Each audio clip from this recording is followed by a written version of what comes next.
All right, so here's my high pressure air compressor. So I have, I think probably like an hour or so on this thing. So I'm gonna change the oil. And if you watch my other video, I was running a Rotella T6. You know, it's a 5W40 synthetic motor oil. You know, meant for diesel. Looking at the owner's manual for this thing, they never said exactly what type of oil, and they actually recommended like a 1040, but they didn't say exactly what type. But I'm gonna start using this stuff here. You see, it's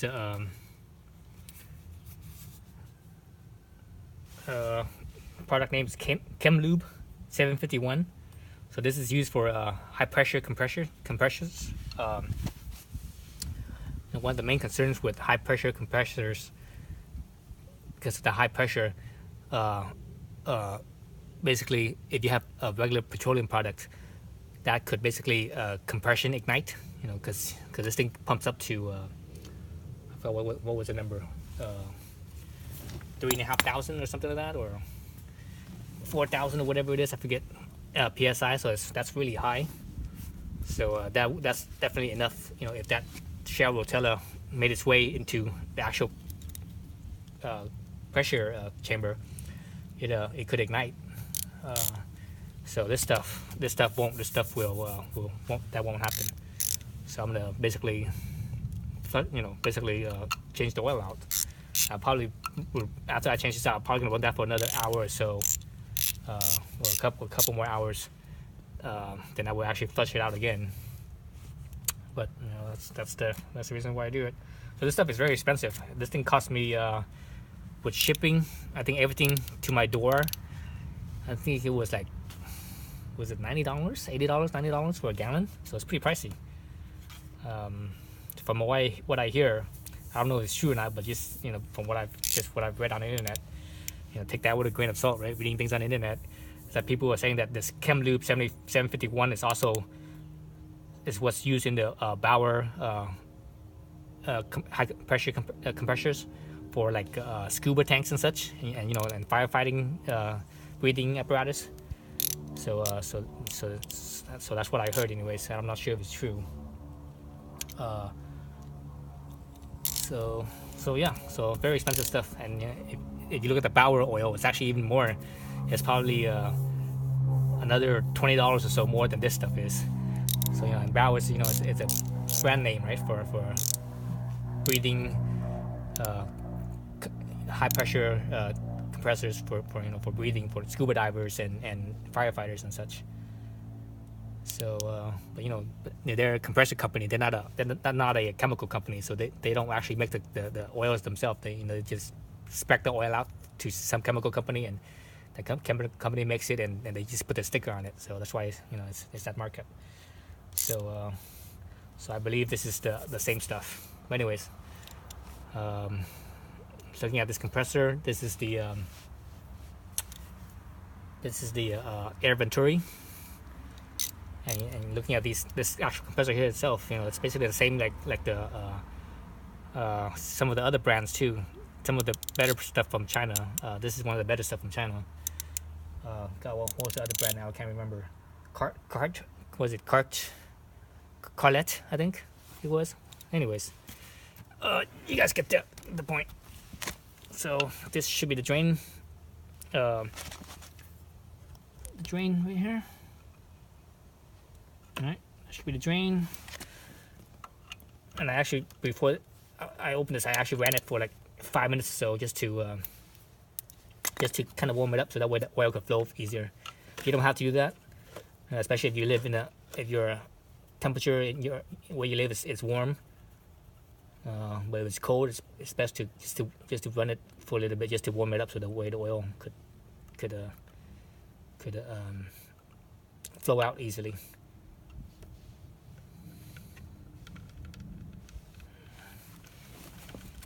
Let's open this up so it could come out faster.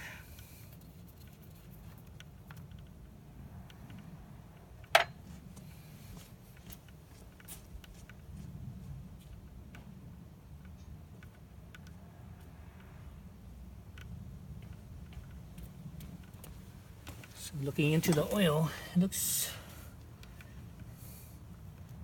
it's kind of clean, but it's kind of dirty. I could see specks of, I could see little specks of metal in there. Let's see if you guys can see that.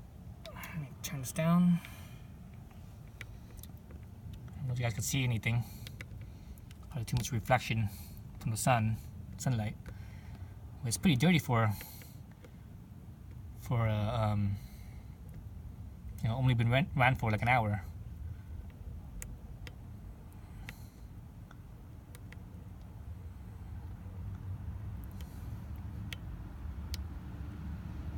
Right, it's pretty dirty, I think. I can see the little specks of metal in there. So, you know, usually a new motor, it always has a certain break-in time. Usually that first hour or so of running is where most of the break-in happens, and that's where everything kind of, you know, this way it produces the most little bits of flakes of metal. That's what I'm seeing. So yeah.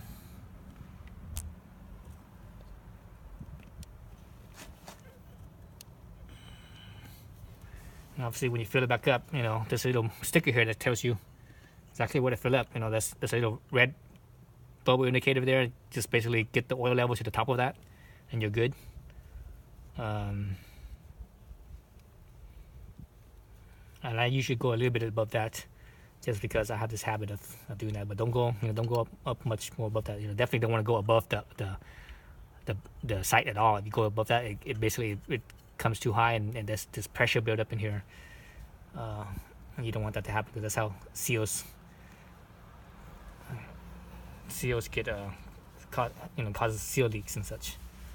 But you know, this thing is supposed to, this breather right here is supposed to prevent that, but you know, still not a good idea to have the oil go up too much, because sometimes it's not just about the seals coming out, but sometimes oil will get to spots where it's, you know, everything in here will be oily, but you don't want the oil to build up on a spot where it could cause other problems. So you just want it to be oily only, not a buildup of, you know, not the oil pooling anywhere. So, and it's a good idea to you might want to tilt this thing, tilt it so that way, you know, it drain out a little bit faster. I might do that right now. Tilt it a little bit. Hopefully I don't make a freaking mess, which I've been known to do.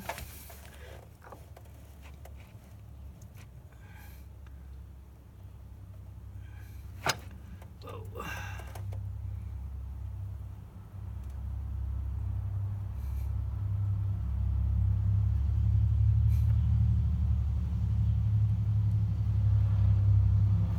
Oh shit. Oh. Oof. Okay, I think this thing is heavy. It's easily 50 pounds, maybe, probably more, I think. At least I didn't make a mess that time. Okay, I better not do that. That's gonna make a mess. I don't need a mess right now. Anyways, so I think I'm gonna just leave you guys at that. Yeah, I don't think you guys need to see me filling this thing up. And obviously the fill hole is where the breather hose is, right? Get a little funnel, pour in your little chem lube 751. Before you pour it in, you know, put the plug back in here.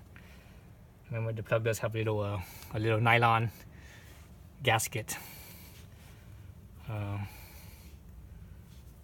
And you know, when I took this off, it wasn't very tight, so you don't need to cinch it down too tight. You know, you might damage this nylon gasket. It might, you know, it might get compressed too much, and it could possible that it could split, and then you have an oil leak. So just, you know, gently tighten it. That's all it needs. It shouldn't need too much.